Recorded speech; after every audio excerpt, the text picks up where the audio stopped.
Assalamualaikum warahmatullahi wabarakatuh.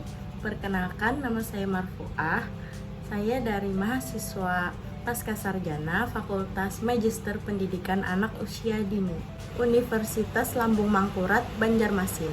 Baiklah, di sini saya akan menyampaikan alat penilaian untuk anak usia dini, yaitu dengan penilaian checklist. Tugas ini diberikan untuk memenuhi tugas dari mata kuliah Desain dan Asesmen Anak Usia Dini dengan dosen pengampu Ibu Dr. Erni Wahdini, SPD, MPD.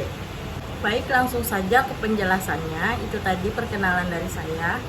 Untuk alat penilaian yaitu berupa penilaian anak dalam bentuk checklist. Di sini saya menggunakan data dari TK PKK Harapan Kita Banjarmasin Selatan. Pada kelompok A, hari dan tanggal yaitu Rabu 30 Maret 2022 dengan tema diri sendiri. Untuk indikator penilaian di sini saya ada 10 macam yang untuk dinilai, itu sudah termasuk dalam 6 aspek perkembangan untuk anak, yaitu yang pertama ada aspek perkembangan nilai agama dan moral, lalu kognitif, motorik, sosial emosional, bahasa, dan seni. Untuk nama-nama anak di sini yaitu ada Raisa, Dewi, Zen, Adi, Haifa, Zaidan. Ada 6 anak. Penilaian yang digunakan yaitu ada 4 tingkatan. Yang pertama ada BB, belum muncul. Lalu yang kedua MB, yaitu mulai berkembang. Yang ketiga ada BSH. Dan yang keempat atau yang terakhir ada BSB, berkembang sangat baik. Baik, itu tadi sedikit penjelasan di awal. Saya akan membacakan bentuk atau alat penilaian dalam bentuk checklist dengan nama murid atau anak, yaitu Raisa.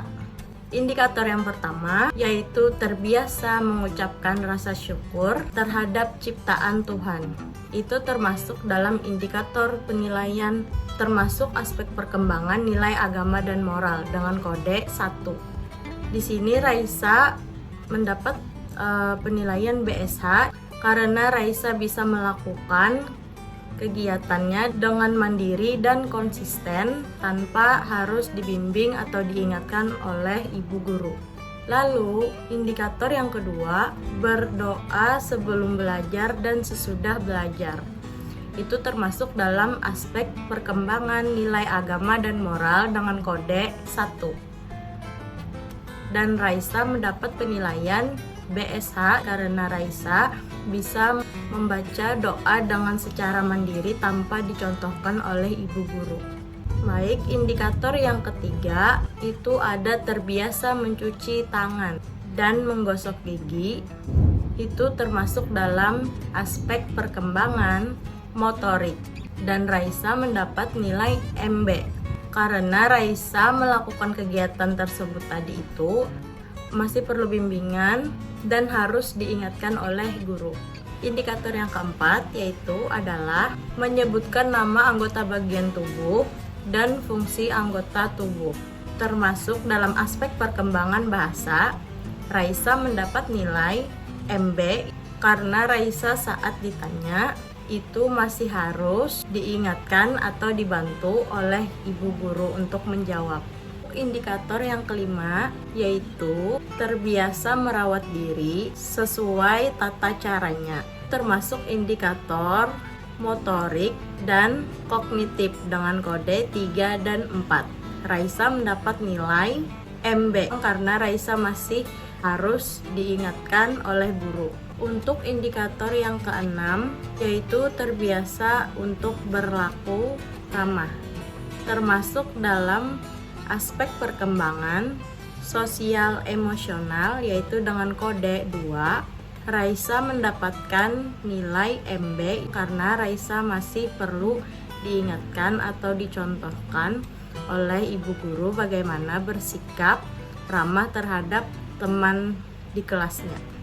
Next, yang ke-7 yaitu terbiasa mengikuti aturan termasuk dalam aspek perkembangan kognitif dengan kode 4. Raisa mendapat nilai MB karena Raisa masih harus diingatkan atau dibantu oleh ibu guru dalam saat aturan diterapkan. Next, indikator yang ke-8 yaitu mengurutkan berdasarkan anggota tubuh dari kepala sampai ujung kaki. Itu termasuk dalam aspek perkembangan kognitif. Dan Raisa mendapat nilai BSH karena Raisa melakukannya secara mandiri dan konsisten tanpa harus diingatkan oleh ibu guru. Yang ke-9, menjawab pertanyaan terkait cerita yang dibacakan. Itu termasuk dalam aspek perkembangan kognitif dan bahasa dengan kode 4 dan 5. Raisa mendapat nilai MB karena Raisa masih harus dibimbing atau diingatkan oleh ibu guru. Dan yang terakhir yaitu ada menyanyikan lagu dengan judul Aku Ciptaan Tuhan, termasuk dalam aspek perkembangan seni, dan Raisa mendapat nilai MB karena Raisa masih perlu dibimbing atau diingatkan oleh ibu guru. Baiklah, itu pemaparan atau penyampaian yang saya sampaikan. Itu sudah termasuk dalam kegiatan awal, inti atau isi, dan penutup.